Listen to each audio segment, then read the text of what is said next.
ce soir, c'est le révolutionnaire. C'est cette table-là. Le voici.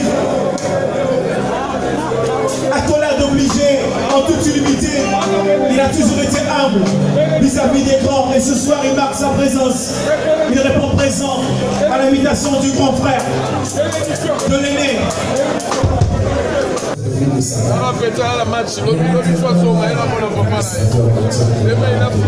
Merci pour l'invitation un petit partout.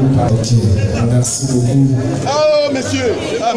La soirée était totale. Merci. Merci.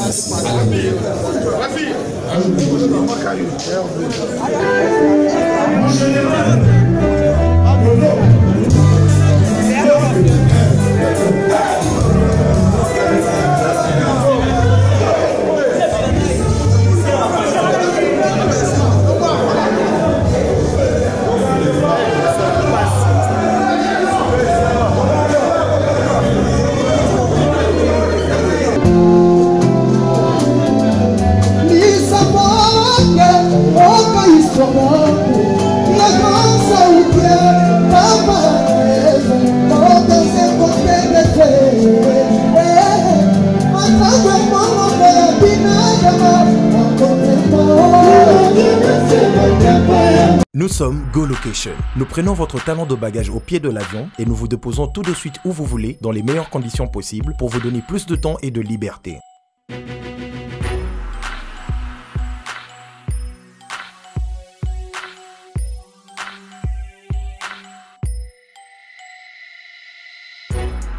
Vous avez le choix entre partager un van à partir de 25 $ par personne et une berline privée à partir de 50 $.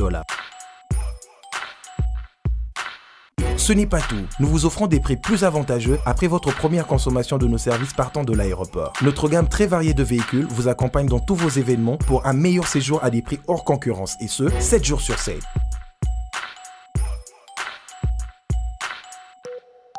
Puis, nous vous faisons suivre vos bagages chez vous rapidement et en toute sécurité par un personnel professionnel et très qualifié.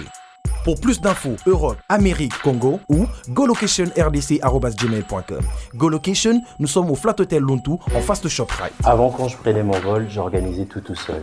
Quand je voyageais, que ce soit en business ou en économie, arrivé à l'aéroport, je rencontrais de tracas. 45 minutes à cause de tracas de bagagistes, ainsi de suite. Et depuis que j'ai connu le service de GoLocation, je peux vous rassurer que le 45 minutes de tracas que je trouve à l'aéroport n'existe plus.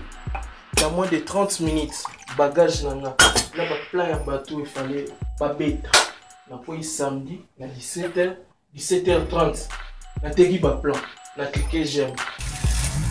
GoLocation, louez-moi. Votre besoin, notre réponse.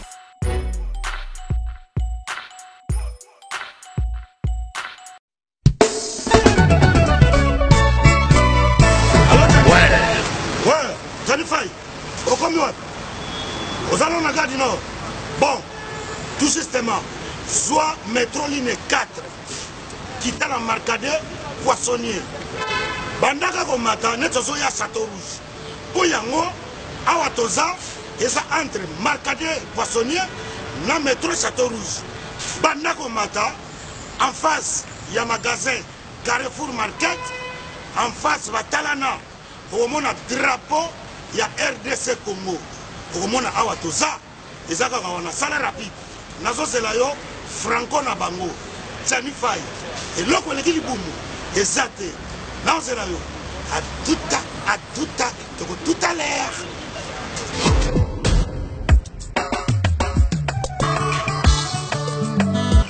Manigol, bonjour. Bonjour. Manigol, oui. Vous commis ce soir? Oui, tu commis awa. Mais là, on a c'est vraiment d'autres. Oui, tu commis awa na Château Rouge, awa na face à Carrefour, pendant que l'on évite tout ça presque un mois awa. Non, mais bien, ministère, c'est pour y aller. On a souvent pas silanké. Est-ce que nous yaka miloko awa tout ça? Et c'est comme Sukodo, en gros, en détail. Et on a yé. Ah ouais, voilà, awa tout ça, awa tout kaya. En gros et en détail, exotique awa tout ça. Donc, ça aussi, ça y est awa, puis la vie c'est ça, na c'est pour capacité. Tout awa na Château Rouge. De l'autre côté, vente en gros et en détail. Ça aussi, même il y a un peu moko. L'autre côté, on a un méga gros. Donc, le prix au les awa, rien à dire. Donc, écart en moulaï, ce que tu as bloqué, bien, il y a bio.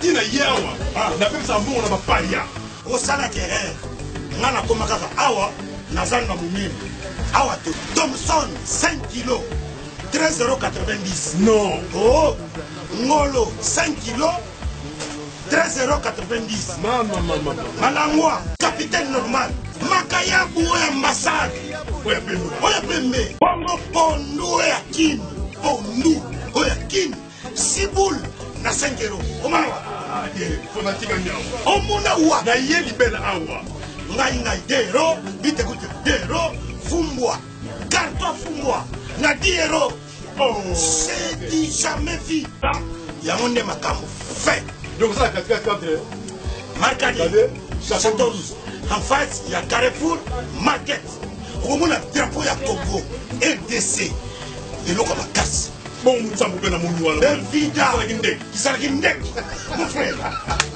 tala ba prix komiki soko na yaka na donc na koti ya ngomela ngai Congo faki boso tolia biloko mboka na biso moko et puis tu drapeau di banda wana drapeau ya Congo ba misi neti oyo ya mai ya Congo uti ba province uti ba mboka mosusu boya kosaprovisionne po ba prix yango oyo awa toza omonaka drapeau libanda tozelokota papier elenge ya Congo glodidi asika la mignonne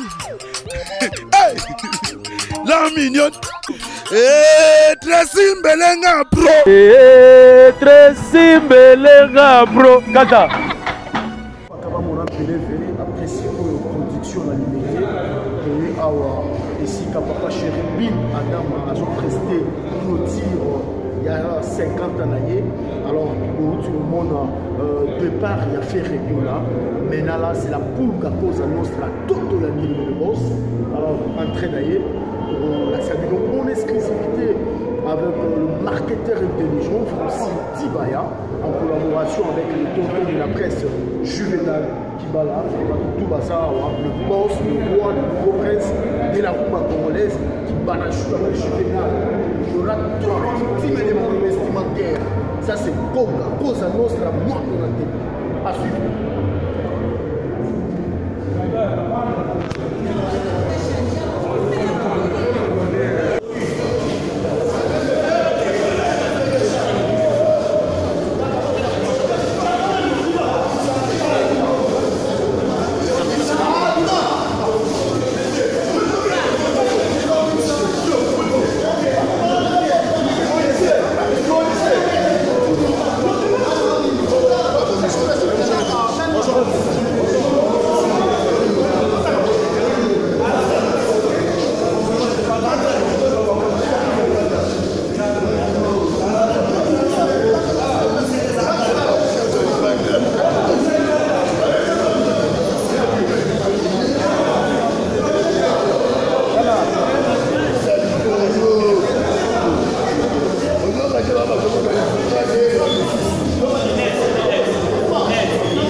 Cet album, Retirada, est l'un des albums qui étaient les plus attendus de l'année. Et cet album a répondu présent à toutes les attentes. Mesdames, Messieurs, il a un parcours exceptionnel. Il a gravi patiemment les marches de la reconnaissance internationale. Et ce soir, honore JB Piana, le souverain premier de par sa présence. C'est un gentil jeune homme vis-à-vis de JB Piana. C'est un grand chanteur vis-à-vis des Congolais. C'est une superstar vis-à-vis des Africains. C'est une légende vis-à-vis des jeunes. Voici pour vous le seul et l'unique héritier Watanabe. Est-ce qu'on peut faire du bruit pour éternellement venant dans l'Afrique? Est-ce qu'on peut faire du bruit, applaudir pour celui qui avance un petit pas vers son grand frère et rejoindre ce podium afin de marquer ce 50e anniversaire inoubliable de JB Piana?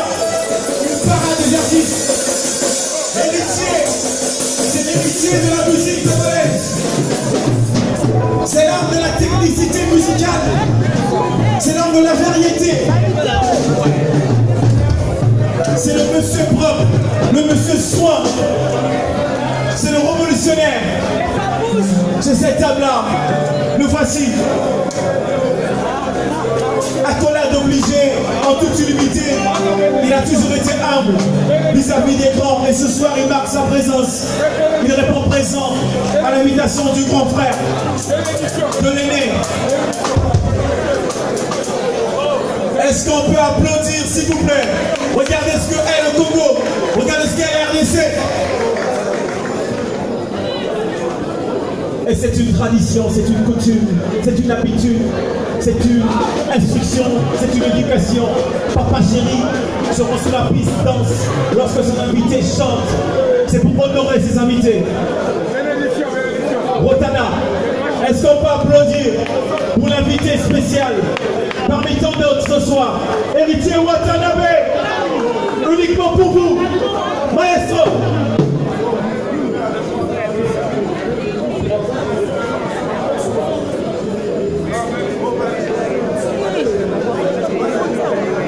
Merci.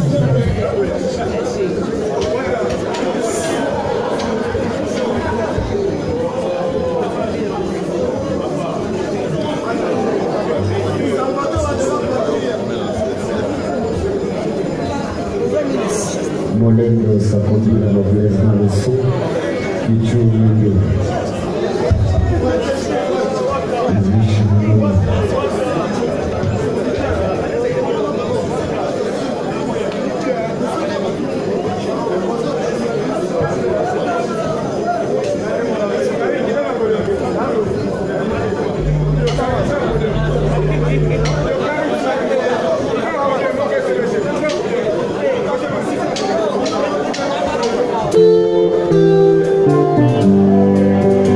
Bonsoir à tous.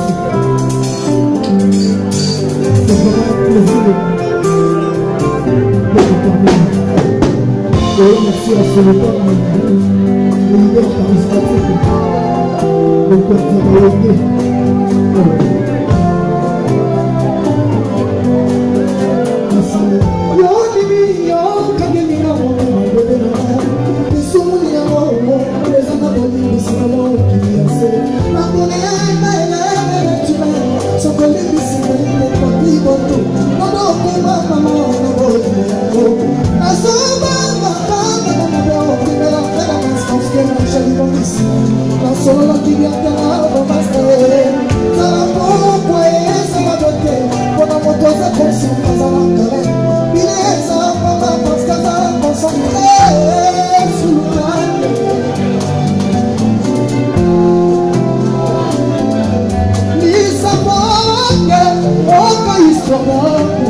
La grande saoudien, papa.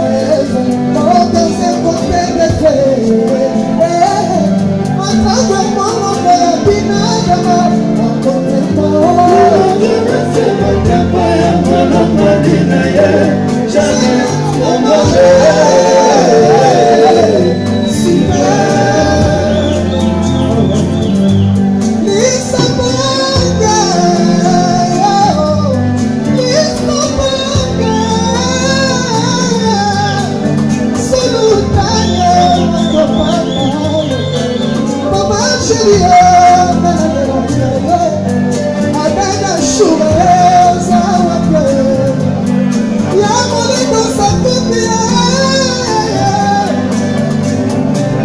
général, le milieu de la République.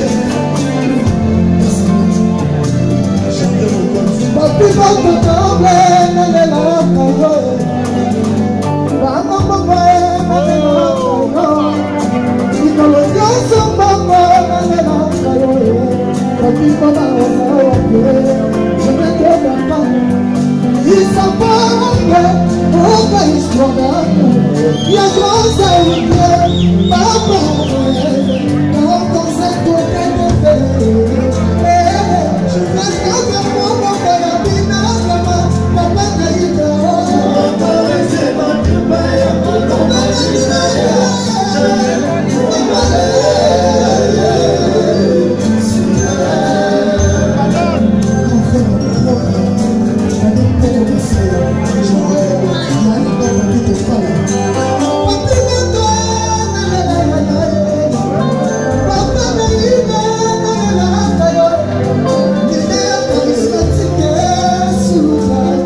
Você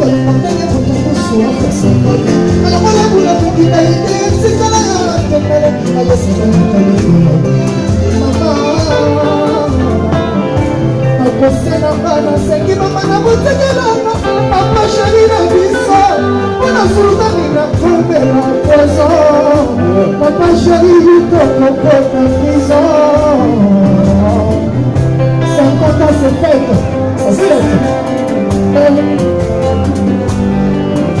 mama yeye biso mokamba achampagne monso yeyeye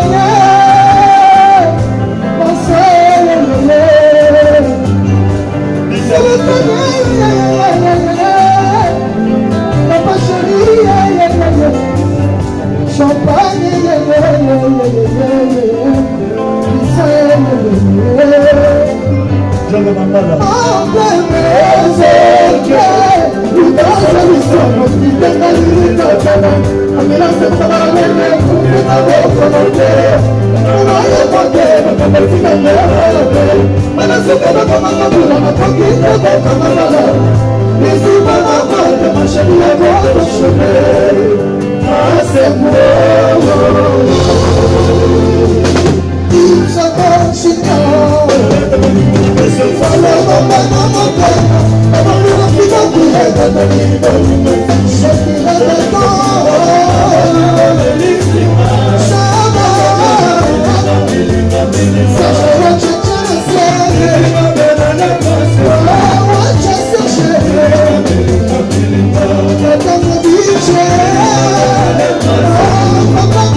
la match, l'autre fois, Merci à la délégation un petit partout, Paris. Merci à toi là. Moledo Sakobi, le noble de la noblesse. Ok, merci beaucoup. Oh, messieurs, la soirée était totale. Merci.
Glodidia Sika, la mignonne.